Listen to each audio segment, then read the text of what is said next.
Nightfall ने आप लोगों को बहुत परेशान किया हुआ है। मेरे पोर्टल पर रोजाना कई सवाल मौजूद होते हैं कि जो नाइटफॉल से जुड़े होते हैं। तो आइए मैं आज आपको बताता हूं कि नाइटफॉल बेसिकली क्या है। क्या नाइटफॉल से वीकनेस होती है? ज्यादा खाने से नाइटफॉल होता है? पॉर्न देखने से नाइटफॉल बढ़ जाता है? नाइटफॉल कितना होना चाहिए, कितना नहीं होना चाहिए? कब ये बुरा है और कब ये अच्छा है? आज इन सवालों का जवाब हम इस वीडियो में लेंगे। उम्मीद है कि आप दिल के कानों से सुनेंगे और वीडियो के अंत तक बने रहेंगे, क्योंकि साइंटिफिक ओरिजिनल इंफॉर्मेशन अगर चाहिए तो फिर वीडियो तक रुकना पड़ेगा। Hi friends, this is doctor Imran Khan. Welcome to doctor Imran herbal sexology centre. शुरू करते हैं। नाइटफॉल कुदरत का दिया हुआ एक तोहफा है मर्द को। अजीब लग रही ना बात? तोहफा, या तो प्रॉब्लम की बात हो रही है, तोहफा कैसे हो गया? हाँ, ये कुदरत का दिया हुआ आपको तोहफा है, आपके सिस्टम को फ्लश करने के लिए, आपके जेनाइटो यूरिनरी सिस्टम को फ्लश करने के लिए। ठीक है, लेकिन याद रखिए नाइटफॉल दो कैटेगरी में मैं डिवाइड करता हूं। एक कैटेगरी है नाइटफॉल की जिसे मैं कहता हूं फिजियोलॉजिकल नाइटफॉल। एक कैटेगरी है जिसे मैं कहता हूं पैथोलॉजिकल नाइटफॉल। यानी कि एक नाइटफॉल वो जो नॉर्मल कैटेगरी में आता है, एक नाइटफॉल वो जो बीमारी की कैटेगरी में आता है। एग्जाम्पल देके समझाता हूं। मसलन एक आदमी को पेशाब आना नॉर्मल है या एबनॉर्मल है? बिल्कुल नॉर्मल है। नहीं आएगा तो वो बीमार हो जाएगा। लेकिन अगर इसी आदमी के पेशाब में इंफेक्शन हो जाए तो अब ये इसको बार बार आएगा, तो अब ये बीमारी हो गया। अब डॉक्टर इसका इलाज करेंगे तो डॉक्टर आपका पेशाब बंद नहीं करेंगे, पेशाब होना बंद नहीं करेंगे, पेशाब का बार बार होना बंद करेंगे, कारण जानकर, ये जानकर कि ये हो क्यों रहा है। कुछ ऐसा ही नाइटफॉल के लिए। नाइटफॉल होता क्यों है, आइए इसको समझ लेते हैं। 30 सेकंड में इसको समझने की कोशिश करते हैं।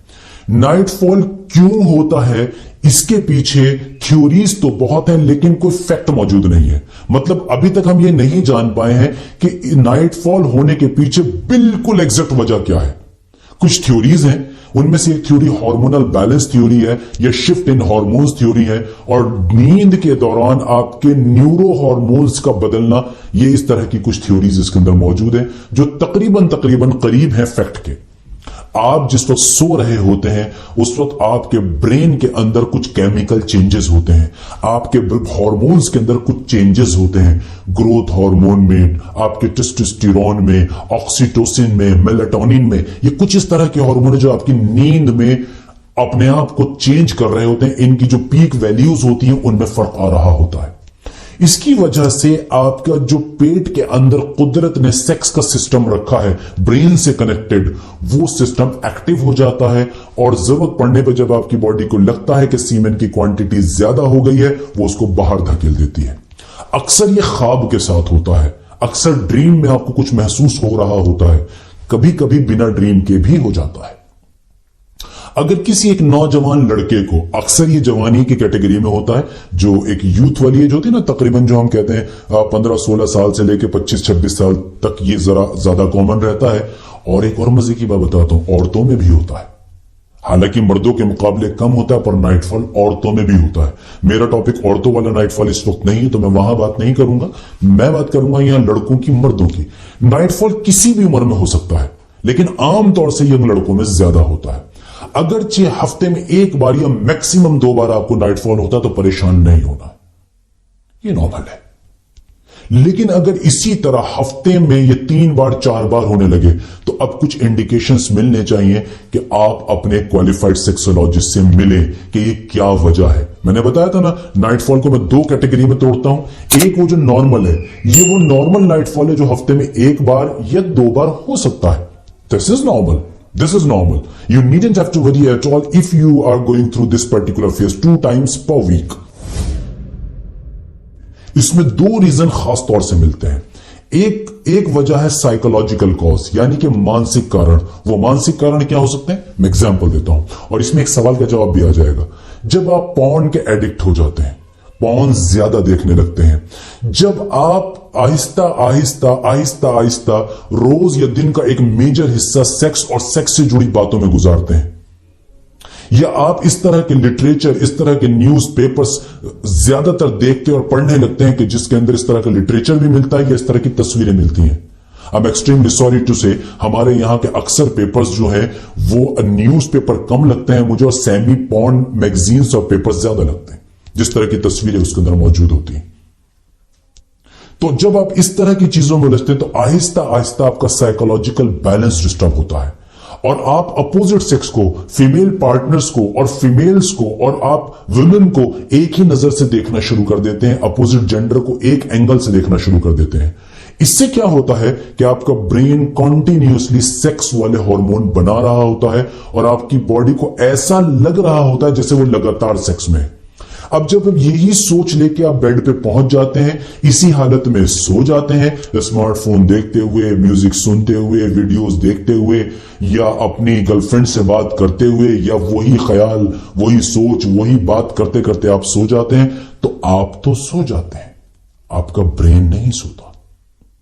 अब ब्रेन इसको एनालाइज करता है, इस सारी इंफॉर्मेशन को जो दिन भर आपने इसको दी है सेक्स के बारे में, और ये नाइटफॉल की शक्ल में आना शुरू हो जाता है, बार बार आना शुरू हो जाता है, रेगुलर बेसिस पे आना शुरू हो जाता है। तो एक कारण तो यह है जो दिमाग से जुड़ा हो, और इस तरह के और कारण भी हो सकते हैं। और एक कारण है कि जब शरीर में कोई बीमारी मौजूद है जिसकी वजह से नाइटफॉल हो रहा है। इसमें कॉमन चीजें क्या है? सबसे कॉमन है इसके अंदर प्रोस्टेट ग्लैंड के इन्फेक्शन, प्रोस्टेट ग्लैंड के अंदर सूजन का होना, इन्फ्लामेशन का होना, सेमाइनल वेजाइकल के अंदर इन्फेक्शन का होना या सेमाइनल वेजाइकल्स के अंदर इन्फ्लामेशन का होना, कमर की कुछ चोट, रीढ़ की हड्डी पर लगने वाली चोटें, स्पाइनल कॉर्ड में होने वाली प्रॉब्लम्स, कुछ नसों की बीमारियां, इस तरह की और भी चीजें, इससे नाइटफॉल ज्यादा होने लगता है। अच्छा, अब कुछ सवालात जो बहुत इंपॉर्टेंट है मैं उनके भी जवाब साथ साथ दे चलूंगा आपको, तो अच्छा रहेगा। पहला सवाल मुझसे जो मालूम किया जाता है बार बार कि क्या नाइटफॉल से वीकनेस हो सकती है? अगर एक लाइन में जवाब दूं तो नाइटफॉल से वीकनेस नहीं होती जब तक कि वो नॉर्मल वाला है। एबनॉर्मल वाला है तो मुमकिन है। एक दूसरा सवाल यह किया जाता है कि धात और नाइटफॉल में क्या फर्क है। देखिए, एक मजे की बात यह है कि धात और नाइटफॉल में बड़ा साफ सा फर्क है। धात किसी भी वक्त आपके पेनिस से बाहर निकल सकती है। दूध जैसा चिपचिपा पानी, दूध के रंग का, ये जो ट्रांसपेरेंट फ्लूइड होता है पानी के जैसा, इसको धात नहीं बोलते, मैंने अपनी वीडियो में बताया, उसको ध्यान से सुनिएगा। सफेद रंग का दूध के जैसा अगर कोई पानी निकल रहा है तो इसे धात की कैटेगरी में कहीं रखा जा सकता है। तो नाइटफॉल रात में हुआ करता है और अक्सर नींद में ही होता है। नींद में होने वाली चीज को नाइटफॉल स्वप्न दोष बोलते हैं। हालांकि दिन में भी हो सकता है, लेकिन इसका नाम नाइटफॉल पड़ गया है तो चूंकि रात में ज्यादा होता है इसलिए, लेकिन ये दिन में भी हो सकता होगा, ये नींद की हालत में, पर धात जागने की हालत में होती है। तो ये ध्यान रखिएगा। एक पॉइंट इसमें बहुत लिखा जाता है और मालूम भी किया जाता है कि अगर कोई आदमी जो हस्तमैथुन का आदी था वो हस्तमैथुन छोड़ दे तो क्या नाइटफॉल बढ़ जाएगा? इसका जवाब है जी हां, बढ़ जाएगा। क्यों? क्योंकि अभी तक वो अपनी बॉडी से अपने वीर्य को, अपने सीमेन को रेगुलर बेसिस पे बाहर निकाल रहा था। बॉडी के पास इतना वीर्य था ही नहीं कि वो रात को भी बाहर निकलता। अब उसने वो छोड़ दिया तो ये होने लगा है। और ये एक टाइम हो सकता है कि मैस्टरबेशन छोड़ने के बाद इसकी फ्रीक्वेंसी बढ़े, लेकिन कुछ दिनों के बाद खुद ही ये नॉर्मल हो जाता है, तो परेशान होने की जरूरत नहीं है। एक और सवाल किया जाता है कि ज्यादा खाने से नाइटफॉल होता है। भाई लोगों, ज्यादा खाने से नाइटफॉल ही नहीं, ज्यादा खाने से बहुत सारी बीमारियां हो जाती हैं। खासकर ये मेरा तजुर्बा है, क्लिनिकली मैंने देखा है कि जो लोग डिनर बहुत हैवी करते हैं, और हमारा आपको हैरत होगी, आज हमारा कल्चर बन गया है। सुबह से शाम तक ऑफिस में हम अपने काम में बिजी रहते हैं, रात को घर पहुंचते तो सोचते अब मौका मिला है, खाना फोड़ दो, है ना? ऐसे ही होता है ना कि खाना फोड़ दो, तो फिर हम कुछ नहीं देखते, क्या आ रहा है बस हम खा रहे हैं, और फिर हम बिस्तर पे पहुंच जाते हैं। नतीजा, आपके न्यूरो हॉर्मोन्स, आपके बायोकेमिस्ट्री के अंदर आर्टिफिशियल चेंजेस होना, उनके अंदर गलत चेंजेस आना, नतीजा नाइटफॉल हो सकता है, बिल्कुल हो सकता है। एक और सवाल किया जाता है कि क्या नाइटफॉल से, स्वप्न दोष से स्पर्म काउंट में, क्वालिटी में, मोटेलिटी में कोई फर्क पड़ता है? अगरचे नॉर्मल वाला है तो नहीं पड़ता, कोई फर्क नहीं पड़ता अगर नॉर्मल वाला नाइटफॉल है। एबनॉर्मल वाला है तो फर्क पड़ सकता है।